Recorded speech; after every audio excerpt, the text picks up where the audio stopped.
Broadcasting from the far side of Enceladus, beaming in at the speed of light across the vast chasms of space, streaming directly into your brain, you're listening to the Spartacast League. I am Phelan, and joining us today are Attica and Eno, so get ready and strap in, because it turns out we're all gonna die. A recent paper called Hot House Earth, released by PNAS, the National Association of Science, stated that Earth could be on track to hit a catastrophic civilization collapsing level of warming by the end of the century, and that capitalism is unprepared to deal with the problem. So basically what this article actually stated was that Earth is not on the trajectory to hit 2 degrees or 3 degrees Celsius as previously estimated, but almost double to 4 or 5, maybe even 6 degrees Celsius. For Americans out there, 6 degrees Celsius is almost 10 or 11 degrees Fahrenheit, and we're talking average temperatures. So what this actually means is that continental temperatures are going to be much higher. As we've already seen, 1 degree Celsius of increase has meant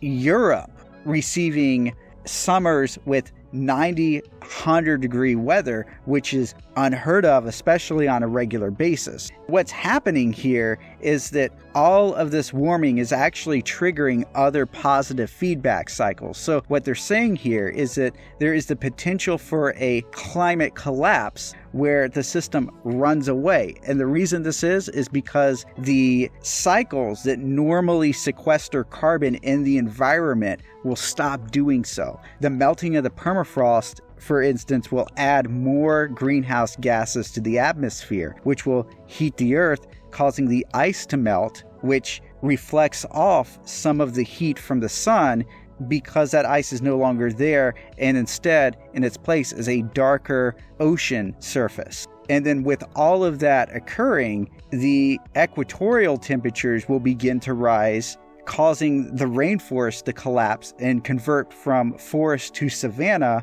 They will stop absorbing carbon dioxide and start emitting carbon dioxide into the atmosphere. This is on track, a very dangerous scenario, very fast, and one that is geologically unprecedented. Yep, looks like if you buy coats from Burlington Coat Factory, you're a chump on more than one level. As a resident of Arizona, I am very optimistic about being an owner of beachfront property, though. As a resident of Arizona, I also know that everyone here is going to be a fucking moron and say things like, oh, well, like you just said, beachfront property and we'll make money, and it's already 115 degrees in here in summer. We won't notice a difference. You guys have dry heat up there. You want 115 and our 120? No, we have half dry heat. Like, we have a dry summer, and then we have a monsoon summer that's still 115 degrees, but it's like 50% humidity. Oh, see, now I have to apologize for my ignorance, which is not the first time I've done that. But I didn't realize that, because every time I hear, like, Arizona, it's dry, it's desert, and I always forget, yeah, you guys have some epic monsoons over there, too. Actually, just about a week ago, we had the worst storm in about the past 5 years. A couple of streets flooded, power went out through the city for about 8 hours. Really good stuff. And, of course, you have the people you work with, or your next-door neighbors, or the whomstever you deal with in your daily doings going, ha! Global warming! We had a giant monsoon! So people said that, yeah, like, maybe we should just all become third worldists, because, like, we're just gonna die stuffing our face with burgers. Jason, you're not allowed on the show. I'm gonna have to kick you off.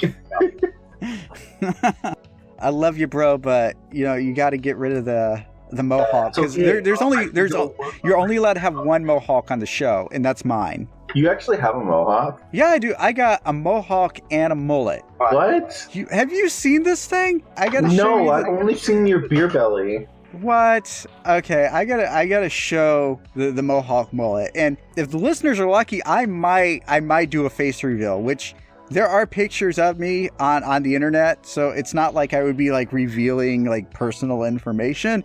It's just I don't really volunteer that. You know, safety. But the critical thing here, and what makes this all so dire, is that once you're looking at levels that are this high, when you start talking about 4 to 5 degrees of change, or 6, 7, or 8 degrees Celsius change, you're literally talking about there will be parts of the planet that become largely uninhabitable. Like, people literally will not be able to live in those regions. You're going to see areas along the equator and tropics that are going to become back what the ancients used to say. They used to have a theory about geology, and there's this region, it was called the torrid zone, and they believed that sailors that went into this zone, because they noticed it got hot as you got towards the middle part of the globe there, that they just thought that there was just an area that was so hot you would die. That's actually going to be a thing if this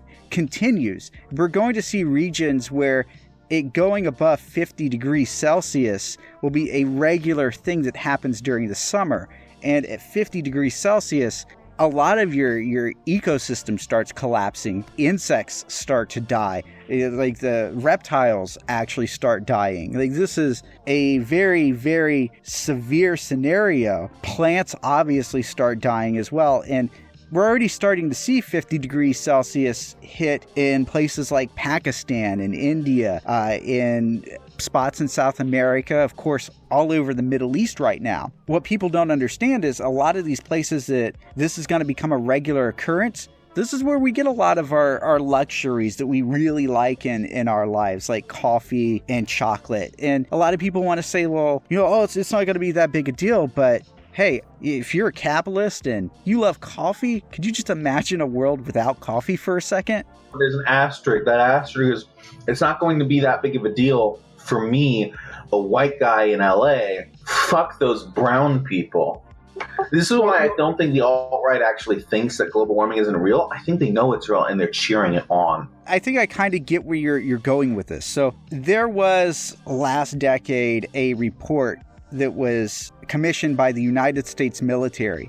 It actually stated that the largest threat to the United States wasn't terrorism, it would be global warming, and that there would be massive wars over water and resources due to global warming in what they dubbed the near future. And they were looking about 20 to 40 years out. That's not that far from when this report was conducted, because this was done in the early 2000s, maybe even late 90s. It's a very disturbing future. If you think about it for a second, all of this discussion about border security, it really makes you wonder if the reason we're focusing on the southern border isn't because of the Mexico situation. Maybe it's because they, and when I say they, I mean a part of the military, realizes what's about to go down. If this happens, people will migrate north because they will have no other choice to escape this heat that will eventually just bring death upon whoever's living at these particular latitudes. And we'll just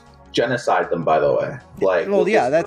That's probably what's going to happen, is that this is about securing the southern border so that the hordes of people coming through are just not going to be able to. And I believe you even mentioned the other day, you just flat out expected us to somehow work with Mexico to keep them from even getting into Mexican territory. No, I expected us to either de facto conquer or rent land on the Mexican side of the border and set up death camps that will just genocide them once they get to the wall. That's a very, very rough and, in my estimation, very real thing that could happen. So, I mean, we know what the answer is, but do we actually have any faith that answer will happen? The people will go, socialism's the answer, and rise to the occasion? Or will they do what they always do, which is read the same article about how we've decided, have found a new source of plastic from bees or whatever, go, oh, we're saved, and not make the connection that CEOs will never let it happen because they won't make money, then start cheering for the wall. I guarantee you in 10 years, liberals will start cheering for a border wall. Will we do anything about it? Will we do? I don't know. I have admitted on the show before that I don't have a lot of faith in the proletariat because they never seem to get it as a whole in any way. They'll have no choice once things become too obvious. Right now, like, it seems to us that things are obvious because we've been looking at the world this way for quite a while. Like, we had inherent doubts about things, which is what brought us to this conclusion. Other people have doubts in the system as well, but it's not as strong. And for other people, maybe the timing or just when they were plugged into things was different. Because they have different experiences, their timing of when they reach these conclusions, of course, are all going to be different. From my point, I do agree. It seems self-evident. It is vastly frustrating watching liberals do and say the same exact thing over and over again. Blame all our problems on the Russians. Avoid the working class issues in favor of extreme geopolitics and a game of chess. Well, not even that. The whole Russia thing is even a recent phenomenon, but even just in liberal ideology, going back to the end of the war. The Intercept article made a great point on this. Liberals kind of were doing some things at one point to address global warming. That back in the 70s and 80s, there was great concern over global warming. It was treated as something very real, and it wasn't until the late 80s and early 90s, back when the neoliberal revolution was getting established, that... It's a counter-revolution. Yeah, it's a counter-revolution. When that occurred, suddenly we went from regulation and planning the economy to address climate concerns to turning the carbon and the means to pollute into a commodity, like through things like carbon credits. So they were creating these market-based solutions which they could buy and sell and trade, and it didn't work. It just goes to show it's yet another neoliberal failure to address the reality that is happening on the planet. But yet, guy even saw, like on Telegram, I'm in a channel that is just a Reddit stream, and it's pretty good curated. Like, it doesn't show any of the gross, like, alt-right stuff. Like, it even forwards stuff from late-stage capitalism. But it was an article about how scientists have figured out how to make plastic from bee spit. Cornstarch. Well, cornstarch, yeah, but like it's specifically about bees, like something plastic from bees, and the whole thing was thousands of comments from liberals going, "Yay, it's good, we figured it out, we won't have to worry anymore." And I just post like, no, the CEOs will never let it happen because they won't be able to make money off of it. You guys are missing the point.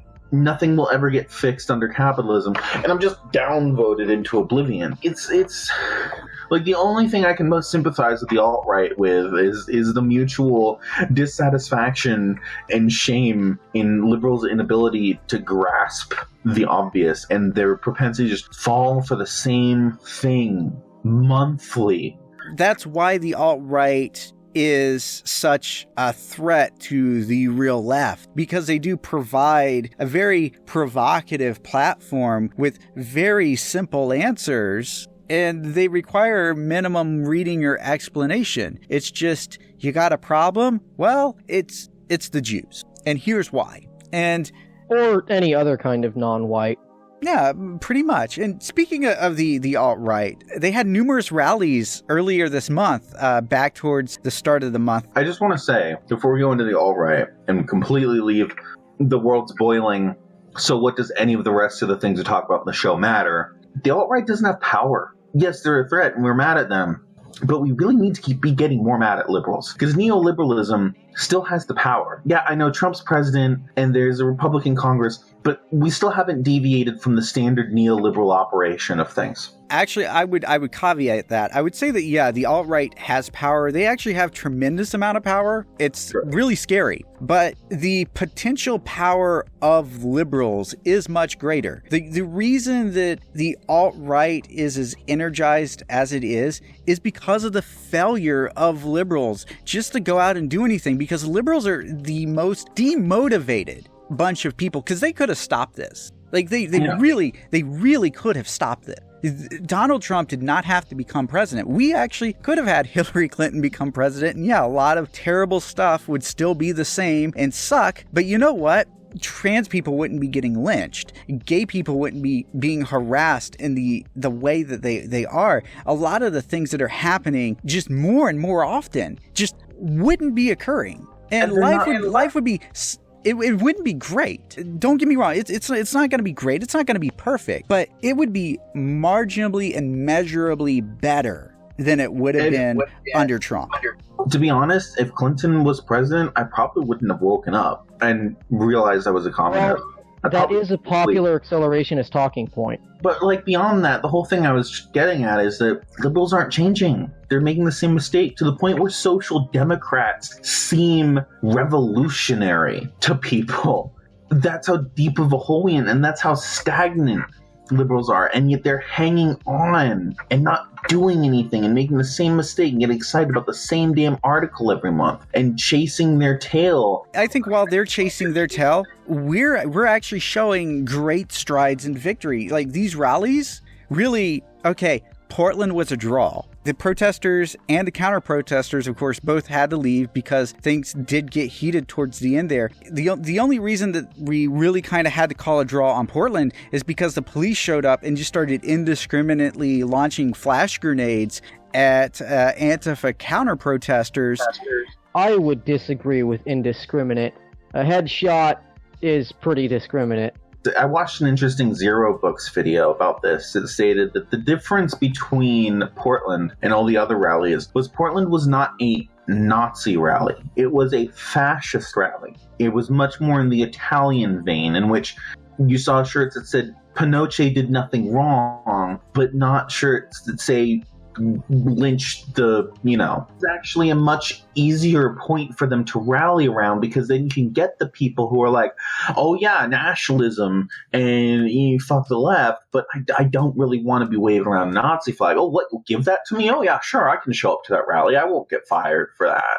And so people should really be smarter than that, because I saw what they were emblazoned in, and you're right, it was like a bunch of like Pinochet meme shirt. But the other thing, of course, that I noticed was a lot of them had RWDS emblazoned on their uniforms or their shirts. True. And I mean, Italy did have those. Yeah, and RWDS means right-wing death squad. This is what these people think of themselves. Like, it's literally like you like to say, it's the people that show up with the Punisher stuff and the skulls, and it's like, oh, we the baddies. And that's a lot easier for a lot of people to rally around than quite. Like, the Nazis, I think, are done. The outright, like, race supremacy is done. But we still have a mobilized fascist contingency that I think is going to pivot a lot more towards just the Italian nationalism, abandon a lot of the race stuff. Well, it is, because they're getting desperate. So what's going on here is these people have realized that they can actually market their ideology to minorities and African Americans, like people like Candace Owen on Twitter, who is just horrible Twitter troll, but supports the alt-right, apologizes for them every chance she gets, of course supports Trump. I don't think the Nazi race element would fly in America because it is so integrated, especially because the idea of white has been spread so far. Like, Italians and Irish and Scandinavians weren't considered white, but now they're white. And you can rally a lot more people if you drop the white only thing. Because, like I've said before, there are a lot of reactionary black people in Phoenix. Yeah, and it is something that we do need to pay attention more on the left, is that I really do see that there is potential rebranding going on here, because like you said, like a lot of the race element is starting to collapse, and they can't be as overt about it. Now, I don't think it's going to permanently go away. I do think that it will start creeping up again as they regroup, they adjust their propaganda, and then in 5 or 10 years, it's going to start creeping back in like it always does. In 5 or 10 years, the oceans were going to boil and civilization was going to collapse. Maybe. Who knows? So, like, what timeline are we on? We're still on the Biff timeline, according to Back to the Future. So, like, we need to pivot now, and we need to start talking about how useless liberals have been for 40 years to address any of this, and how, for the sake of everyone, they just need to be knocked off their pedestal. I think that we are getting there with that. That's something that is slowly happening. But I want to get back to these rallies because there were some disturbing developments, like the police doxing. They arrested them, but they never pressed charges. Then they just dox them and release them. And of course, doxing protesters is one of the things that, of course, right-wing people do so that they can then go out and harass them. And without a conviction, this is essentially just putting a target on somebody who has not committed a crime. If they're not willing to put up the convictions, then they should not be releasing their information. I mean, it's just as simple as that. Your dad was a cop, wasn't he, Would he have found this beyond the pale?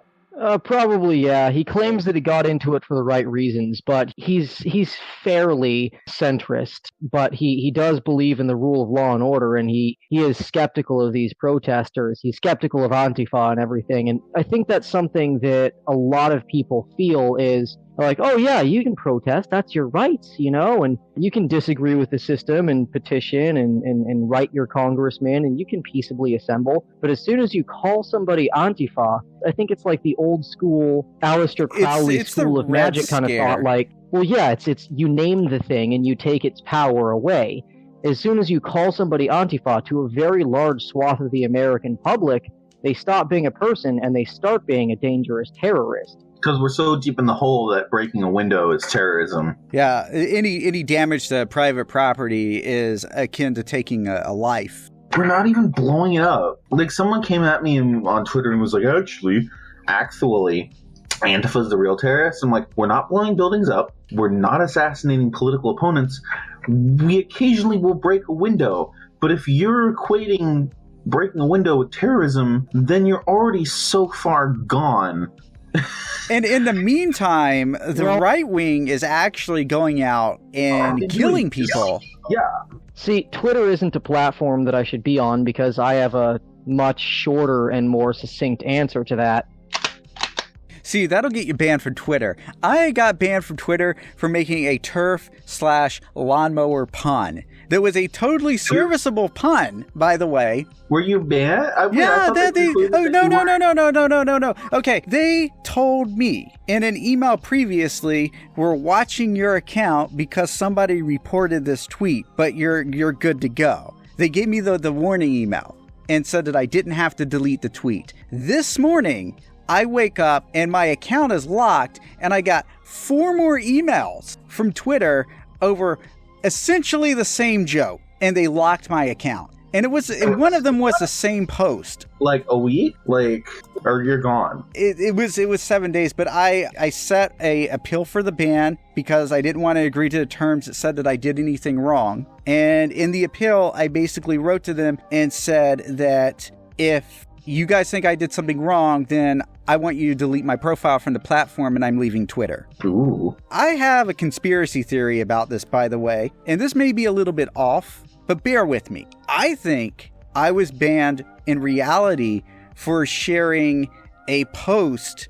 about a block list that was blocking most of their advertisers. It was all Fortune 500 companies plus more, and then implementing the ban list on my profile. I think that's why they did that. Which is just something they should have realized was going to happen anyway. Like the fact that takes them by surprise. What? You can wait. The corporate ad accounts are just accounts, and I can block them? Well, yeah, let's block them. All those accounts they're just regular accounts. Anybody can do it. Anybody can go into Twitter and pay a little bit of money to promote a tweet, and then it'll show up in somebody else's feed. They show like an interest in it according to their algorithm. That's how that works. That's how Twitter makes their money. Really bad because they keep sending me like right-wing stock investment schemes. You know what they send me? I'm vegan, and they send me ads for McDonald's. God. I comment like pictures of guillotines or like the end is coming for you every time I see one of those investment scheme ads. And the hilarious part is, as I go through the list, I'm not the only one doing it. Speaking of Twitter and everything, and this whole like Berkeley thing, they actually set up a Dropbox and posted on the Berkeley Police Department's Twitter account a request for people to submit pictures of the Antifa protesters so that they could identify them and dox out their information. Here's the thing, that box, because it got posted to like every furry leftist community, got filled up with so many images from E621. So much furry porn. Shout out to the Society of the First International for being We've done it. Hey, that's my group. I love those guys. The resistance is being led by the juggalos and the communist furries. Hey! I cannot. The future is communist animal people. Duh. I cannot attest to whatever may have been put in there, and it could be argued that putting things in there that weren't, useful to the police department was a bad faith move. And I'm not going to sit here and try to insinuate that my comrades would do something like that and try to bungle the investigative arm of our dear jackbooted public servants. I will say, however, that they got what they needed. They closed down the Dropbox because I suspect a great many people that I happily call comrade were extremely helpful in releasing to them material and data that were pertinent to their cause. All I'm saying is, if you want to see what they saw, just go to e621.net, click on the search bar, and type in cheese grater. This is worse than you telling me not to call liberals morons. Yeah, can we have a content advisory at this point? Maybe some of our listeners. I do want to tell our listeners, do not do this in the same room if you have children. Moving on. Let me go search Eno the hyena on E621. I don't think any of us have any profiles on. You know what? I'm not saying that. I'm not. I'm going to search right now. None of us are on E621. I have actually looked before to verify, because I just thought that would be absolutely hilarious if one of us did. There is a former host that does have porn out there of him, but I'm not going to name names. It's Gackle. Stop. I have to cut that out because buff bunnies. Yeah, that was funny, and he always looks like it doesn't matter if he's buff in the picture or like if he's small bun. He always looks like there's something coming up behind him. This is us not so subtly asking for furry porn to be drawn of our characters, by the way. This is us humble begging. So, moving on. So, there was also 2 other rallies that were held outside of Berkeley and Portland, in DC and Charlottesville, to commemorate the killing of Heather Heyer. Really, folks, really, it doesn't surprise me at this, but there was. And only 3 to 5 dozen people or so showed up. So that tells you that they aren't as popular as they would have to believe. And part of the reason that they didn't show up, by the way, is because they didn't feel safe in attending their little pro-neo-Nazi, alt-right, whatever you want to call it, rally. So Antifa has functionally served its purpose here in shutting them down, in making sure that they didn't recreate last year. And nobody died. Let me give the historical context. We did what the actual original German Antifa were not able to do. We have earned our place in communist history as such. I say bring out the bottles of wine, the fancy beer, whatever it is that you like to celebrate with. Go ahead, bring it out. We did it. I think the left needs to give itself a pat on the back. There were a few scuffles, and of course, the right sat there and screamed about it and everything else. But for the most part, it was peaceful. It was largely uneventful. I was surprised. I had a feeling deep inside that they were feeling like they were in their death throes and were going to do something stupid at one of these rallies, specifically Portland, which I guess, given the events that happened in Portland, and with us having to call that a draw, I mean, I guess, but it still went better than what I expected. And DC and Charlottesville were just a total non-event at this point, and it was a very strong and positive showing for Antifa. The police had to step in and save them. And to throw back to my previous idea, that's really Zero Books' idea, the police were able to step in and save more face with Proud Boys who weren't displaying the Nazi flags and were marching with the Don't Tread on Me snake and just the general Italian fascist brutalism, because the police really didn't step in to save. I mean, yeah, they protected the Nazis, but like they did not fire into the crowd of anti-fascists at any of the other rallies because there were Nazi flags and stuff present.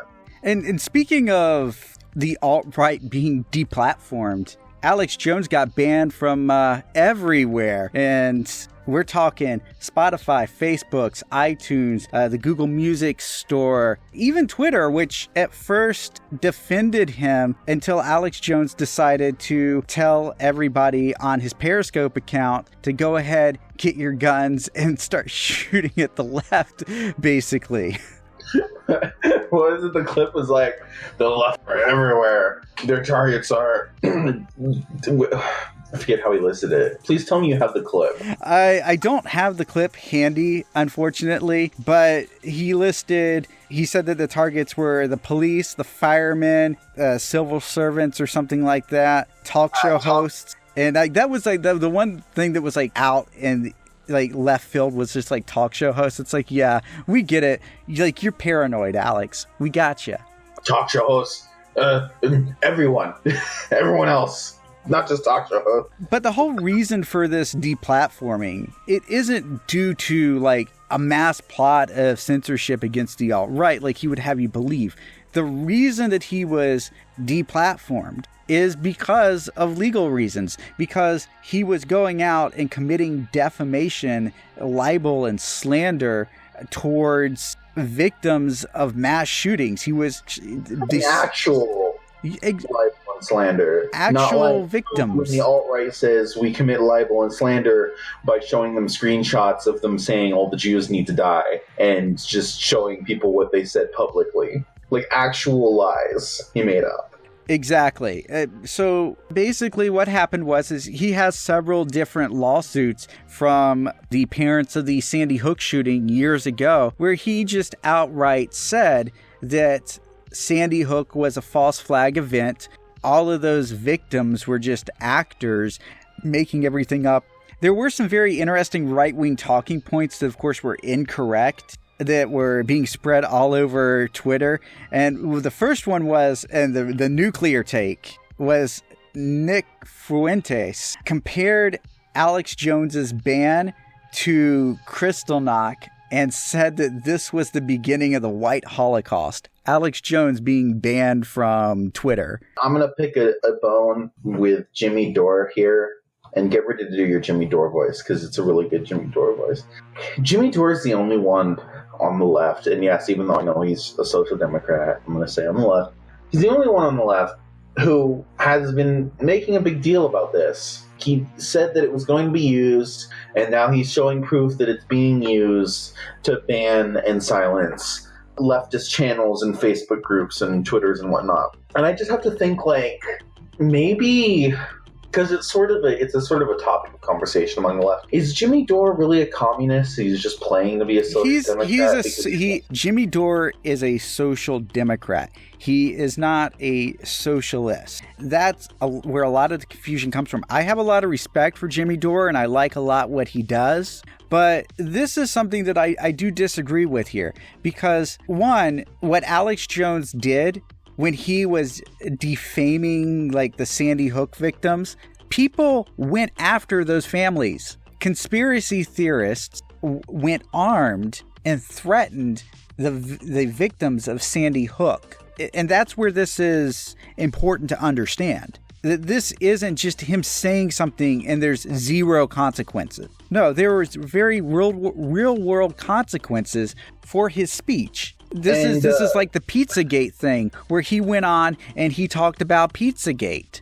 Some guy that listens to Alex Jones went into that pizzeria and demanded to go into a non-existent basement to rescue non-existent children from non-existent pedophile. And this is what makes me think that Alex Jones is just secretly a communist playing be a social democrat. Because he said some communist things. Like, there are plenty of compilations out there of him saying like really communist things. There are. So here's the thing about fascists and the right. Well, no, these are video compilations that were made by the left. Batco has 2 videos. I would be inclined to believe that if I didn't understand like the thought process that goes behind right-wing people.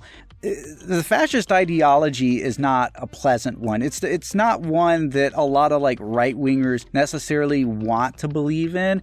They have this like idea of like this gritty, harsh reality of how things are, and the real world is fuck your feelings, pardon the language. That's their worldview. And when you take the mentality that they have, what they consider realism and what they consider human nature, it's very bleak, it's very harsh. And so it's understandable that maybe somebody on the right might actually have mental sympathies. They don't fully buy into it because it is so harsh, and so they end up slipping or saying, it might be nice or whatever. Oh, it looks good on paper, or even a lot of times they'll even say stuff that's like in support of socialism, but in a nationalist, authoritarian, like perverse context. How would that work? National socialism? It sounds like no one's ever tried that before. We should try that.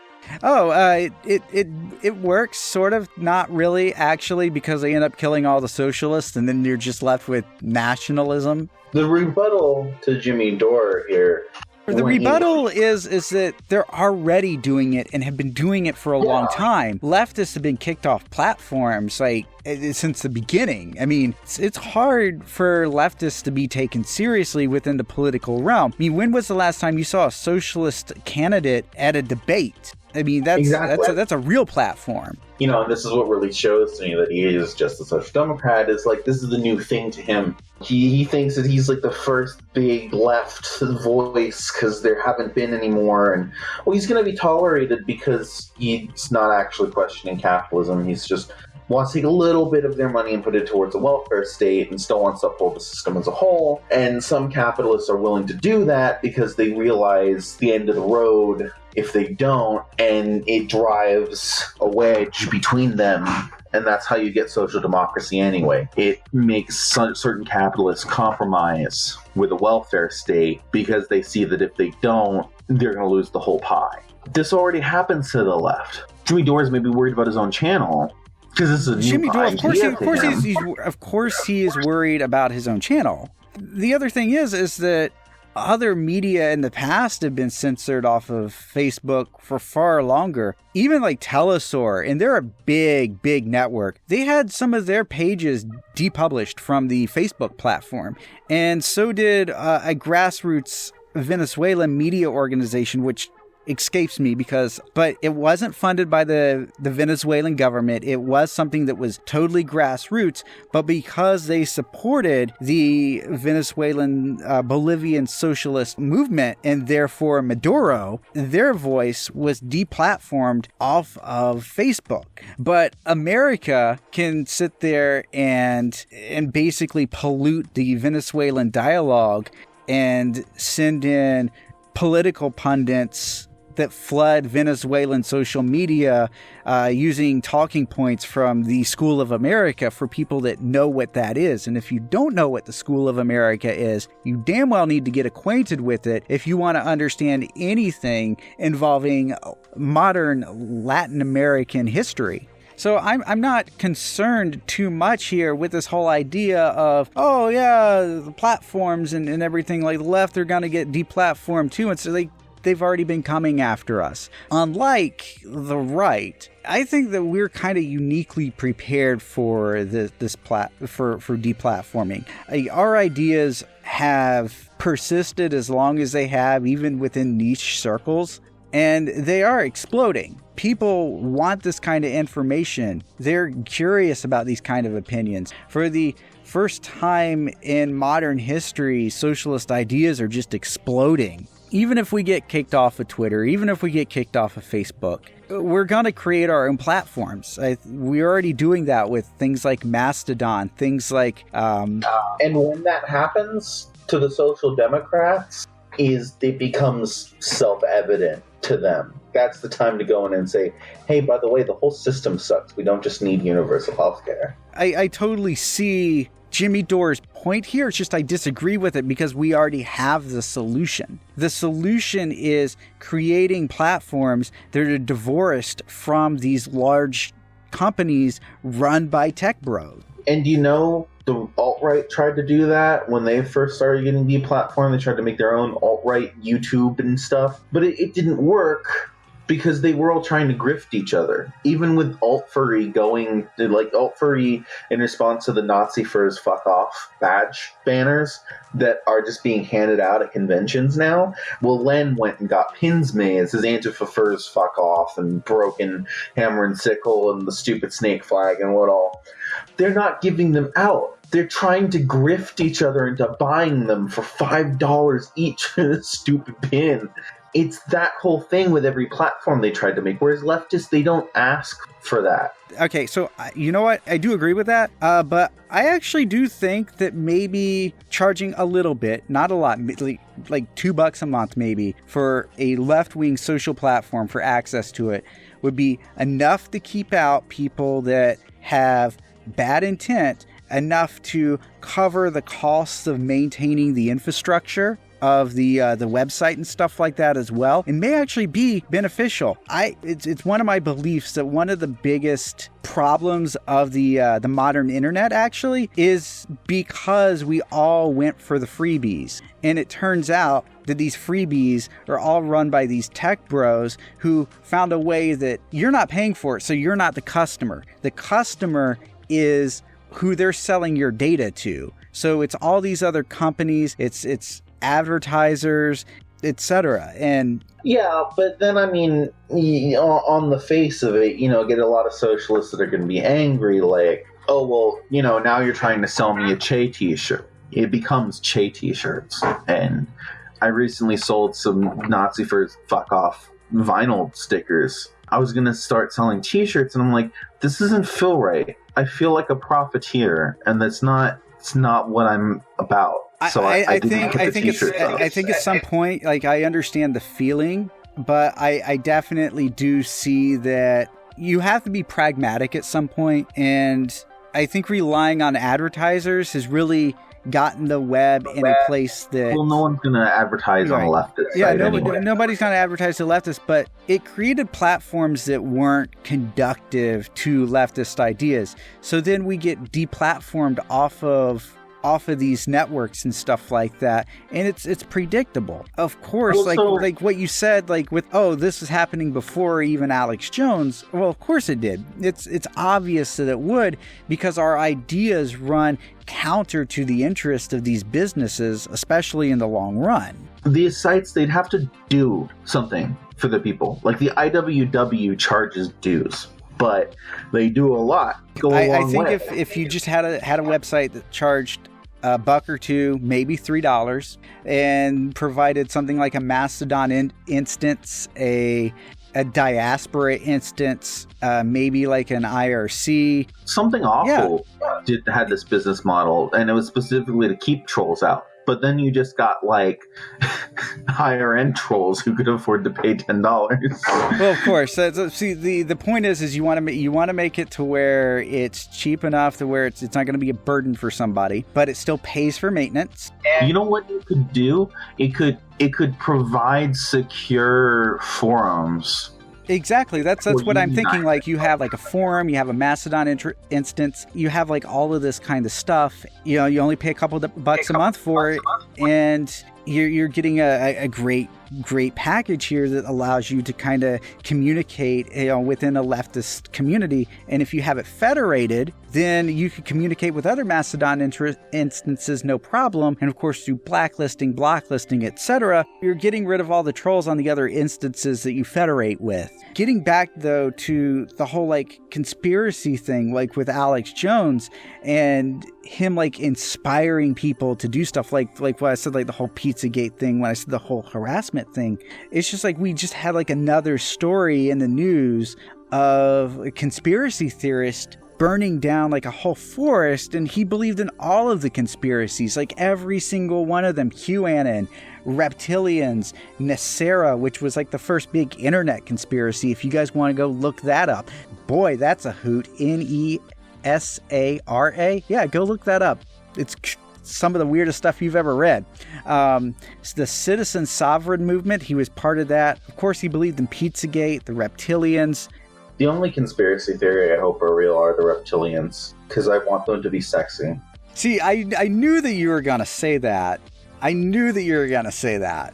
come there's never any conspiracy theory where there's, like, you know, a secret underground race of hot werewolves who are trying to destroy capitalism? Like, how come that's never a thing? Well, it's because conspiracy theories take the place of people who can't understand capitalism, who for some reason need it to be more complicated than there's a bunch of rich people and they want to kill you and need to dress it up with a bunch of, like, ancient gods and mole people. Well, yeah, when I was initially getting into leftism, I had a couple of conversations like that. You know, a very good friend going, you know, there literally is an Illuminati. There literally is a small elite coven of people who control basically everything in the world. But it isn't that they're some old religious order or they're the enlightened ones or whatever. These people who control the world are just interested in the base desire of accruing as much as they possibly can. There are about 2,000 people who literally run the entire world so that they can remain on top. It's no more complicated than that. It's just a bunch of ultra-rich assholes. Pardon the language. Well, yeah, and it shouldn't be, like, surprising that those rich assholes, as you say, are into weird, for lack of a better word, I don't like to use this word, degenerate shit, right? They've done everything that they could do in life. They're bored with life. They got all the money they could ever want. They got all the power they could ever want. I mean, why not fap off to something perversely grotesque and inappropriate? Or why not, like, have massive rich people's sex orgies in the middle of the woods and then burn an effigy of a child thereafter? I mean, hey, I'm not bored with life, and I want to do that. What are you trying to say here, boss? So, like, none of this, like, behavior surprises me, right? Like, when people say, like, oh, you know about the Bohemian Grove, and they worship the owl out in the woods, and they do all this and that, and you know that they're all related in the secrets. It's like, it doesn't surprise me, because, like, it's not totally incompatible with capitalism. So what are you getting at? I mean, if anything, it just goes to show the kind of personalities that rise to the top within capitalism are psychopath. I wish there was a way, like, when people start talking about the Illuminati, you just rip whatever the Illuminati book is out of their hands and just throw communist books in their hand. Because it literally explains everything that the conspiracy theory explains without needing to be batshit off the wall about it. I don't get why it has to be more complicated for people who believe in conspiracy theories than it's a bunch of rich people. I don't know why it has to be reptilians. One of the things that I did want to address, like, with this whole political climate that we've kind of created around Trump, around Alex Jones and everything, is the conspiracy mentality and just the right-wing fascist mentality in general has embolden people to act in ways that hasn't been seen in this country in decades. That we're bringing back a really dark era in our country's history. It's the era of the lynch mob. One of the stories here that came across our radar this week was that a small community in Oklahoma, in Achille, people felt that it was appropriate on Facebook using their real names to conspire to beat up and kill a transgender girl who was in the 7th grade. Is it that it hasn't happened, or that we just haven't been paying attention? Like, the fact that there are neo-Nazis running people over with cars is making people pay attention to the neo-Nazis. But how many gay lynchings were there in the 8 years of the Obama administration that just didn't get noticed, didn't go reported, because everyone thought, oh, gay rights issue solved? It wouldn't surprise me, that this stuff happened, but it's the way that it happened that is unique, right? So, in the Obama era, I don't think that you would have seen so many people like emboldened just to go onto what is essentially a public forum and conspire to commit what is effectively assault and murder against a child. Normally, they just have the police do it for them. Unfortunately, you are right. It's not just the fact of it that makes this case very concerning to me. It's, well, I mean, that is quite enough to be concerned over. But moreover, I'm deeply troubled by how explicit these suggestions were. Right. To pull a few very nasty quotes, make him a female using a good sharp knife. You know, one of the things the police used to do in the 70s to gay people, they would do alleyway castrations. They wouldn't arrest them. They'd just drag them down an alleyway and castrate them and then walk off and have no accountability for it. So, like, in the circles this is talked about, like, where these people come from, this isn't anything new, which is probably why they felt so emboldened to do it. Like, this is, like, hell, they probably had an uncle who brags at Thanksgiving about how many gay guys' dicks he cut off. None of that even surprises me, but I did not know that about the police thing. And knowing this kind of stuff, like, the more that I find out about it, the more that I see the police try to push, like, this LBGT, like, yeah, we're for it now, and all this and that. Like, I get the response now, because, like, before it wasn't really obvious to me as to why the LBGT community in modern day would be so opposed to it. But, like, the more that I look into it and the more that I learn just, like, how the police oppress them, and it wasn't just, like, doing their job, for instance. They went, like, way beyond and above the purview of law to go after, you know, LBGT individuals. And I really wish that, like, this was discussed more in circles, because, like, every time that I have a conversation with you on the history of LGBT, I learned something, like, horrific that I've never heard before. God, I'm not even an expert on it. There really was. AIDS killed any revolutionary movement in gay culture. That's why older gay men are so bougie. Because the compromise that they were faced with was, well, we're dropping dead in droves, and the government isn't going to do anything about it unless we stop asking for liberation. So what we're going to do is we're going to ask to become their definition of normal, fit into, quote, normal life, and be allowed to be CEOs and workers just like them, forget about class, drop everything from the 70s, and then, you know, they'll actually look into not having us drop like flies. And that was the compromise that gay people were forced into. So they had to stop talking about everything that happened to them in the 70s. They had to stop talking about all those deaths and the murder and the crime and assimilate. And our generation is in a position where we don't have that option because there's nothing to assimilate into. We can't be CEOs. We can't even afford cars, let alone families to drive them around in. So we're going back and saying, wait, why aren't we talking about this? And realizing all this stuff isn't new. Which is why you have a lot of reactionary older gay people who are going, do you know how many of my friends died? You need to shut up, or more of us are going to die. You need to shut up. You need to stop asking for liberation. You need to go to your job. You need to be happy that the cops can march at Pride. You need to let them march at Pride, because if you don't shut up, we're all going to get killed. And that's what goes through the mind of, like, an older gay person whenever they start getting all anti-trans and anti-demonstrationist. So pragmatic survivalism, their solution was to basically become a commodity then, which could be profited off of. Exactly, because then that would mean that they'd stop them from dying because they wouldn't have a commodity to sell anymore. They wouldn't have a market.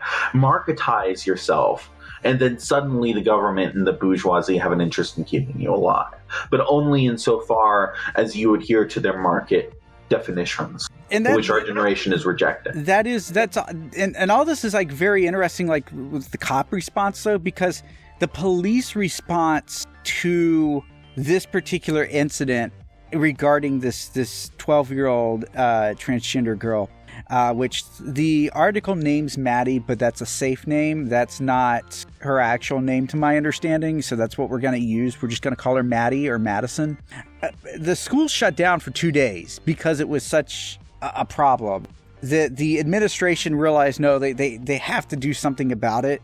And in many ways, the school administration took this far more seriously than the sheriffs. There were dozens of people, if not more, that were participating in this conversation on Facebook. And they only issued one protection order, which is basically like a restraining order. And that was against the person that created the group initially, whose last name is Crenshaw. And everybody else basically got off the hook scot-free for what essentially is conspiracy. This could be interpreted as attempted murder, conspiracy to commit battery, conspiracy to commit assault. If somebody were to actually hurt this girl, this would absolutely be a crime. But even just conspiring to do something like this is actually a federal crime at this level. I want to say I guarantee you that the only reason the school administration did anything is because they're getting scared of the student. The students, the staff, they took the situation very seriously. So that they were pushed to that point, because one good thing that came of the Go Nowhere gun student protest was that it got a lot of students organized, and a lot of high school and middle school students realized, hey, we can actually do something, and we're all put in groups of 30 for 8 hours every day in a room. And I think that we'd probably be surprised if we looked into high school as it is right now, how organized a lot of students are getting. And I think that probably scares a lot of faculty, because if this happened at my high school, faculty wouldn't have given a shit. Well, the faculty wouldn't, but what I've actually noticed is like a lot of teachers, because they are union workers, do kind of encourage this kind of thing. When I say this kind of thing, like organizing, for social justice causes, and organizing to protect vulnerable individuals because of that union background. So one of the things that actually went on in this community after this was all found out is that said parents started complaining about a certain set of teachers that were, protecting the students or whatever, or that were causing a ruckus in the community afterwards. So I have to say, like good on the teachers and the students for standing up to this person and addressing the situation and going after these people, when all the police did was slap a protection order on the guy that created the website, not arrest anybody, and forward the case over to the FBI so that the FBI in 3 to 6 months can determine whether or not a hate crime is committed. And in the meantime, we don't know what's going to happen to the poor Madison over here. Well, Madison's going to have to move towns and never go to that school again. That's usually how that ends up. Like, I'm not talking about witness protection or anything official, just that family tends to pack up and move away when this kind of thing happens. Yeah, I mean, in the 70s, a lot of the kids just packed up and left because their families weren't going to do anything about it, and they were getting death threats. So they packed a bag and got on a bus and got their ass to San Francisco, and that's why San Francisco is thought of as, quote, the gay city, because the only neighborhood in the entire United States where they were really safe there. I am so glad that her mother stood by her the entire time. In the least, I mean, she does have a supportive family, which is very important in those kind of situations. But you are right. Like when you have not necessarily an entire town, but even just a few dozen people in a town of 500 that are willing to, do you in at next time they see you, that's terrifying. We know from incidents like this and other ones in the past and ones that we know will happen in the future that the world is a dangerous place for trans folk, trans women especially. But transitioning over to our next topic, a certain Christine Halquist becomes the first transgender person to win nomination for governorship. In a gubernatorial race of Vermont, she won the primary predominantly by using progressive platforming and moderate language compared to a lot of other progressive stances, we suspect in order to appeal to a wider voting base. Given that Vermont is a largely rural state, this strategy is actually fairly clever. We saw Ortiz do the same thing earlier this year. Prior to running for governor, she was actually a chief executive of Vermont Electric Cooperative, a consumer-owned utility company. We hope to see more of this kind of action in the future, most especially, in my opinion, transgender women, transgender men, genderqueer folks, people who are out of any sort of closet that doesn't involve swastikas, getting back into politics. It's actually a trend that's been going on with this particular election. This election has actually seen quite a few LGBT progressive individuals come out and run for office. A lot of women are running. Just progressives in general are starting to run in numerous districts. So we're seeing a reshaping of the political landscape. I really am hoping that this is a very positive sign of what's to come.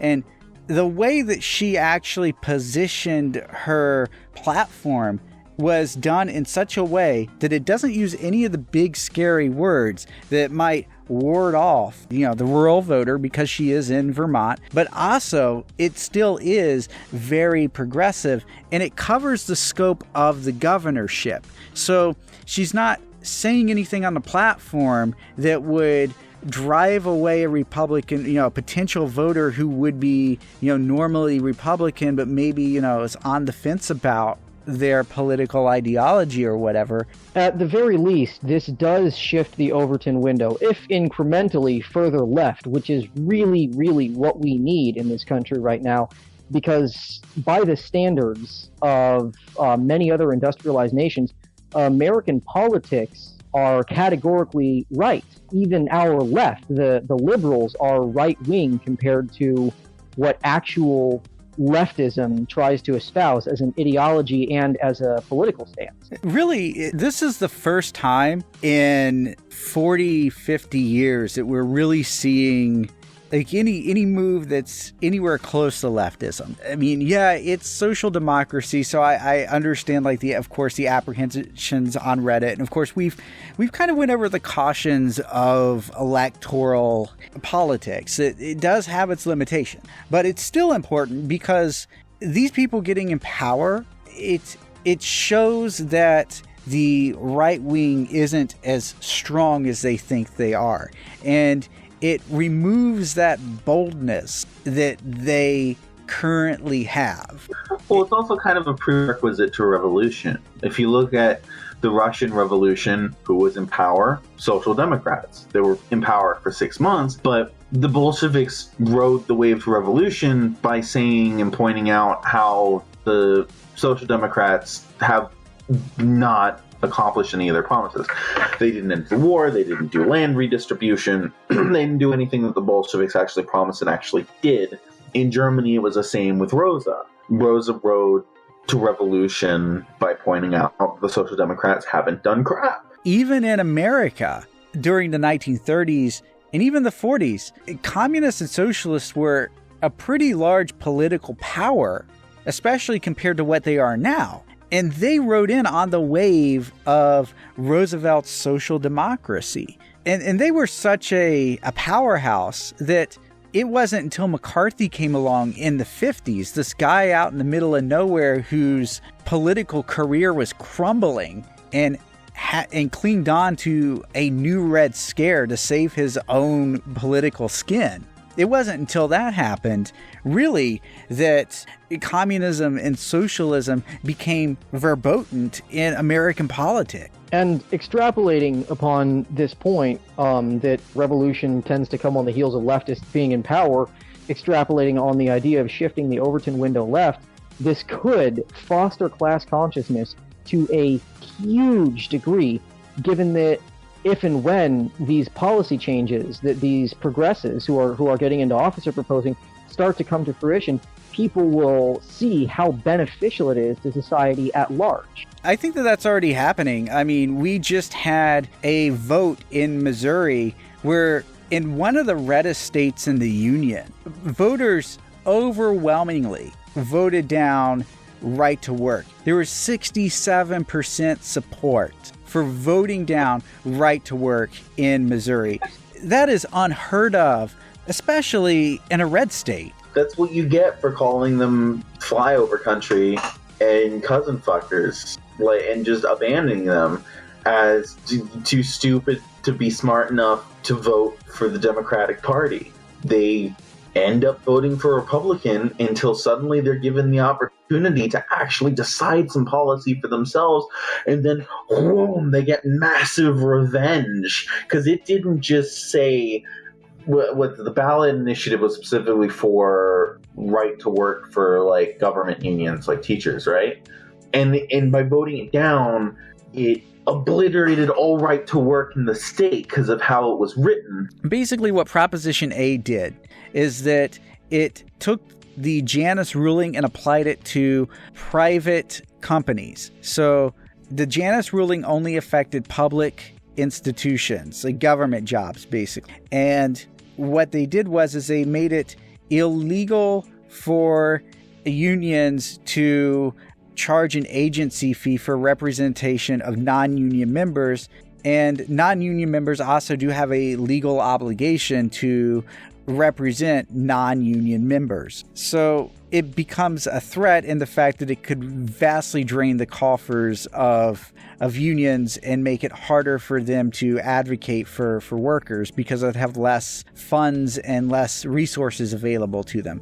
Proposition A wanted to do that for the private sector as well. So this was just a reinforcement in the form of a law saying that unions at a private job can't force non-union members to pay dues even though they have to represent them. And the way that the proposition was written when it went up to vote, because people were like, no, Holmes, governor ain't signing that. We got a petition here. It's going to vote. The proposition was rewritten, and it just so happened it was written in a fashion that invalidated Missouri's right to work vote if it got voted down. What I said before, that you abandon these states, these parts of the country, within the dynamic of the two-party political system. One party just says they're all flyover states, who cares? They're too dumb to know to vote Democrat, to offer them the same steaming pile of crap the Republican Party already offers them. You weren't here for it when we talked about it last time. I did make a talking point before that liberals are losing the heartland of the country because the heartland is no longer the heartland. Instead, it's the flyover country, and it's populated by uneducated, just for all intents and purposes, subhuman, just, I'm not even going to say the word, but it begins with an R. And that's their vision. Redneck? I'll take that. I will take that. That's not what I had in mind, but you guys get it. Reprobate? Yeah, I guess so. Let's not continue guessing and dwelling on this, please. But the characterization that liberals have given the heartland voters has been one that has turned them off to the Democratic Party for generations at this point. And unless this attitude changes, and unless people in the South and in the Midwest are seen as what they are and not just political capital to be thrown away whenever it's inconvenient. Well, look where Bernie Sanders had a lot of his best success. He had it in places like Montana and the Heartland. A ballot initiative is just about the only kind of vote within the current political system that I can really actually put my full weight behind. Like, yeah, I'll still campaign and vote for Social Democrats because I understand their core role in the revolution as a whole. They have to be in power almost, it seems, to be a prerequisite for the revolution. Every time, Russia, Spain, Germany, wherever, it seems to be a prerequisite that they have to be in power. You know, ballot initiatives are the only kind of political action in our current sphere that puts direct action and control over policy into the hands of the workers. And so what should really be taken away from this ballot initiative is that, gee, if you put this power in the hands of the workers in these, quote, flyover redneck states, what do? They're amazingly progressive. They vote for unions. It's 64%. One of the reasons that historically socialists did so well was because they had the support of the Midwest. The Midwest used to be a stalwart of socialist policies and socialist politicians. If you play Kaiserreich, that's where you start with American Syndicate. You get the Midwest and all of the factories.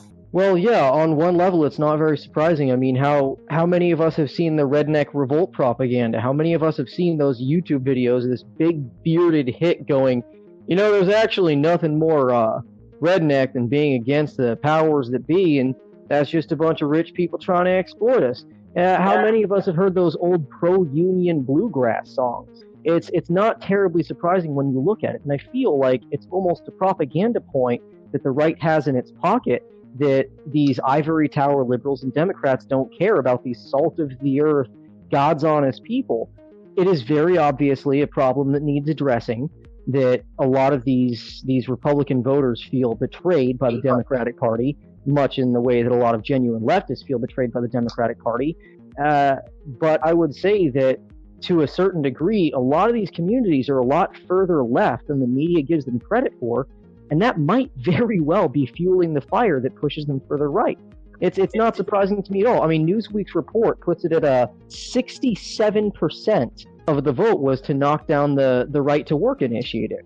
And that's astounding in one way, but in another way, knowing the redneck revolt propaganda and the concept of old pro-union bluegrass and all that, it's not very surprising at all. It's very silly to assume that these people don't know what's best for them.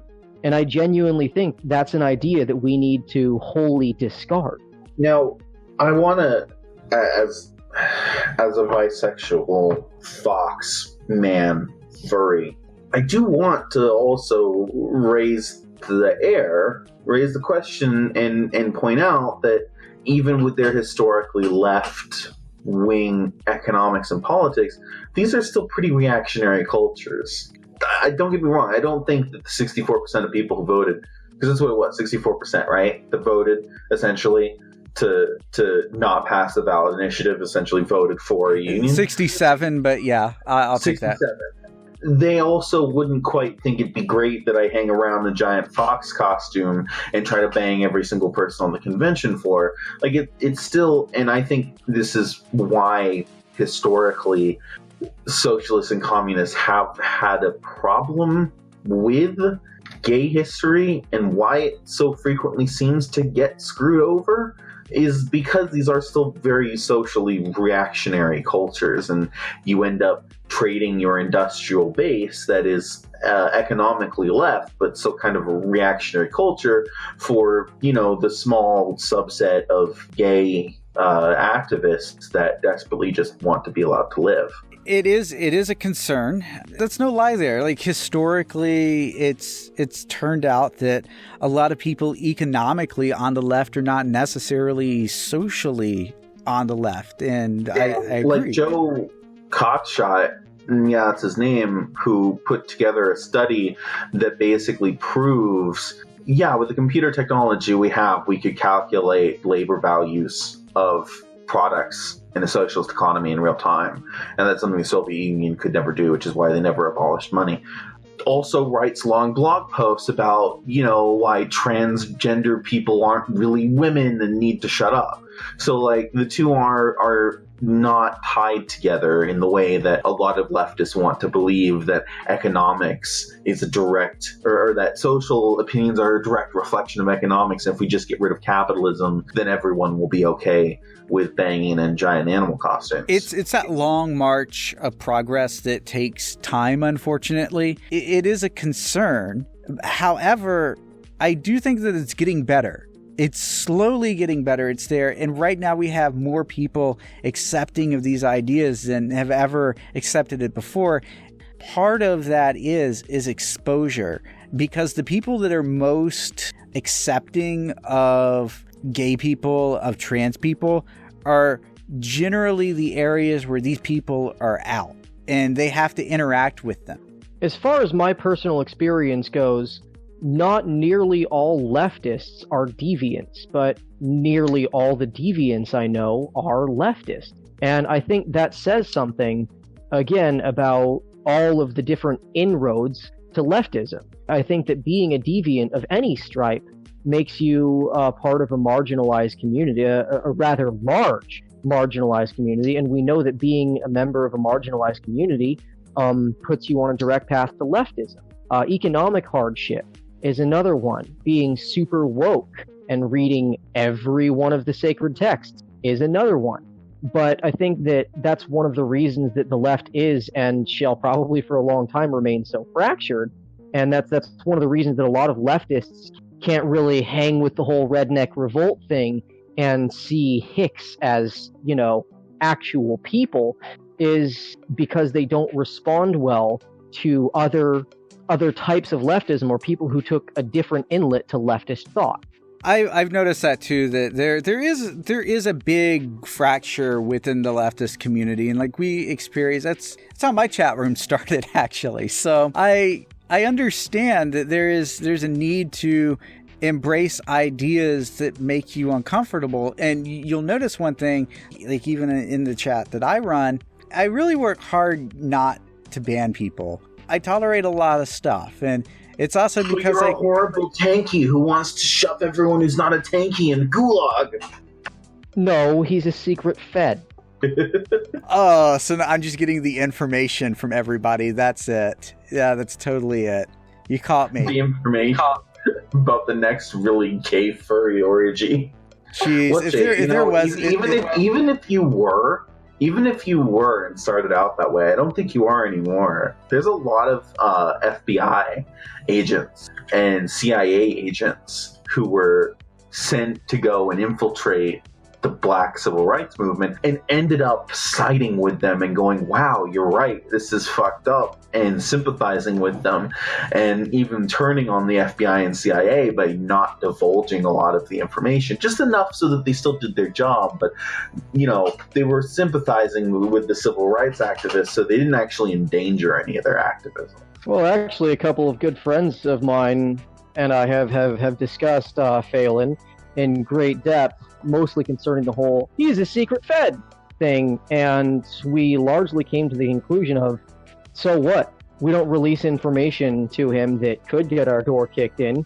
Mostly. Congratulations, and even if he is a secret fed, and even if he is someone who's trying to gather information, what's he doing? He's made a podcast that distributes propaganda. Yeah, he's made a group where propaganda is discussed. I've become at the very worst. I've become a useful idiot at worst. You guys have all you've done is help our cause. We just got him fired. I mean, I see where they come from. Like, I don't even know if you have an FA or what. You just kind of wander in here with an anime avatar, and like, I talk to you a lot, but gonna ask for some credentials, man. Show me your GIF. Gonna have to prove. Hey, I didn't spend like a lot of money on like commissions or anything like that. I don't have the money.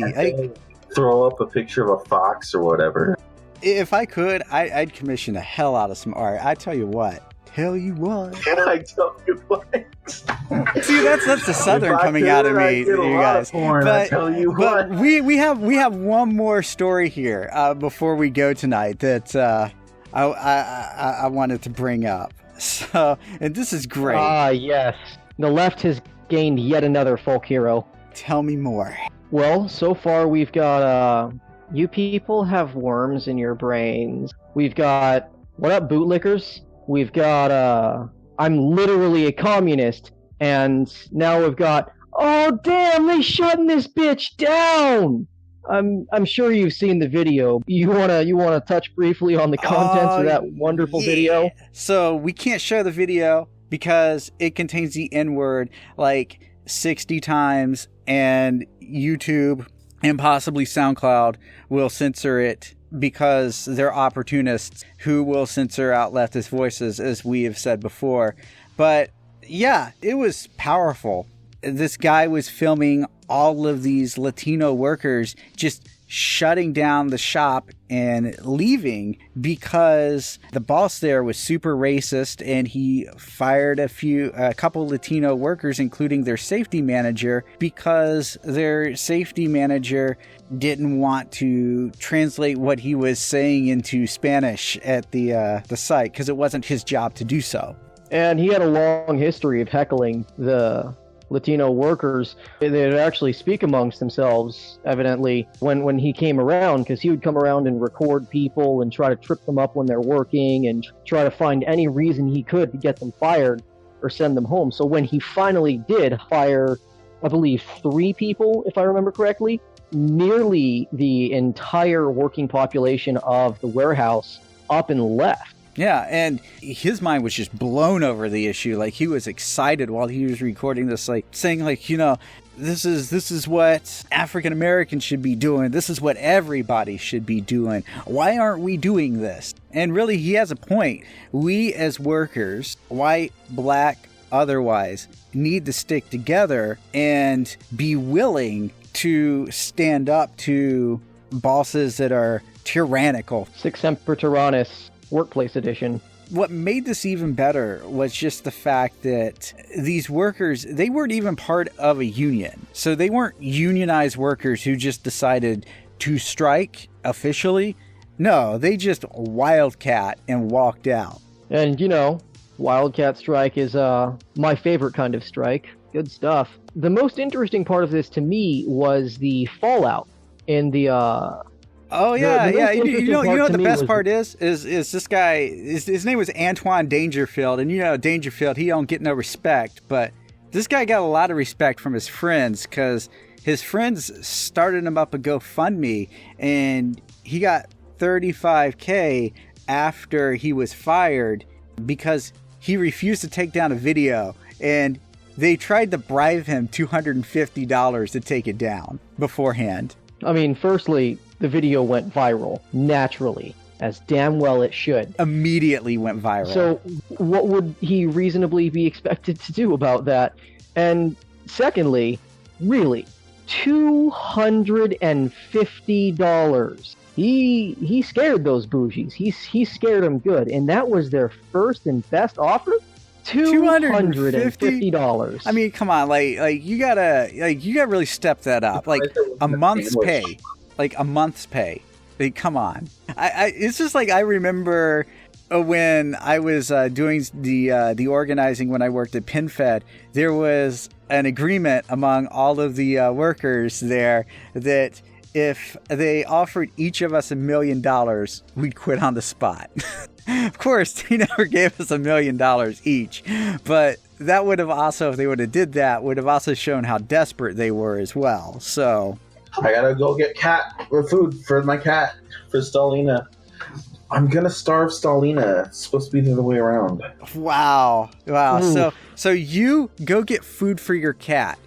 Okay. Yeah. You guys do the show. Yeah, you're off the hook. You're good to go because we're getting towards the end of it anyway. So that'll be your sign off for tonight. This was just really powerful, just in the fact that, like, you're right. They didn't have a union, and they just wildcat that sucker. And his glee is infectious. It's really exciting to watch through the video. At the very beginning, when he's excited about all of them walking and you see the shots of them leaving, but toward the end, when he starts saying, this is what black people should be doing, this is what everyone should be doing, as he just naturally stumbles into the idea of unions and strikes, it's infectious. His joy, just observing someone who has been insulated from union propaganda, from the idea that workers do actually have a voice, have power over their bosses in numbers and in agreeing with one another to take direct action as a unit rather than as individuals in a disparate manner. It's a little bit inspiring. It kind of reinforces that thing that we kind of hammer on every week about getting involved in direct action and why unionizing and why collective action, because even though this wasn't a union, this is still protected workplace activity. These workers could not be fired over this, regardless if it's a right to work state, because they have the right under the National Labor Relations Act to do this. Collective bargaining is your right, regardless if you're part of a union or not, and that union can be temporary or permanent if you do establish it. It can be corporate or not. That doesn't matter. What matters is that you act, because if you don't act and if you don't work together, then yes, the corporate elites, the bosses, etc. of the world are going to walk over you. There has been some sad and some distressing news this week, but overall, I feel like this episode's message has been largely positive, largely celebratory, and I'd like to see this sort of trend continue. I think this is the first time in several episodes that we've had some really good positive news, because it has been a bit of a downer summer. I will admit that.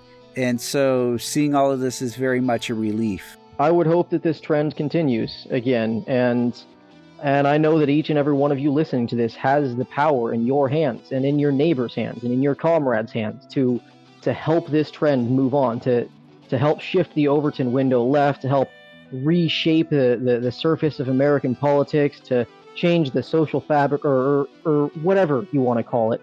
I am confident that things will keep getting better if we keep working toward it, if we keep engaging in direct action, if we keep talking amongst ourselves, if we keep acting as one rather than as individuals with our own individual baser needs and desires. We're seeing a lot of good here, and there's a lot of potential for good in our movement and in the social fabric of leftism as it stands right now here in America. I'd like to see that potential realized, and I know that each and every one of you would as well. Thank you so much for listening. Yes, and if you like what we do here, share our podcast, like it, comment, subscribe, and because we're furries, am I allowed to say like and subscribe? Like, can I do that? Is that too, or somebody else done that? I would say that you can. It is permitted, but I would not go so far as to call it advisable. Okay, so you know what? I will not make that pun, and I will not end on that one tonight. But if you do like what we do, like, subscribe, comment, definitely share it with other people, because that's how we get the word out, is more listeners. And if you send us comments, send us news stories on Twitter, we'll definitely review that. We love listening in. In fact, the story about the transgender girl, Madison, was submitted by Frets on Twitter. And so thank you very much for that, because I really do appreciate that. And so, like I say every week to you all, good night, good luck, and we will be back very soon.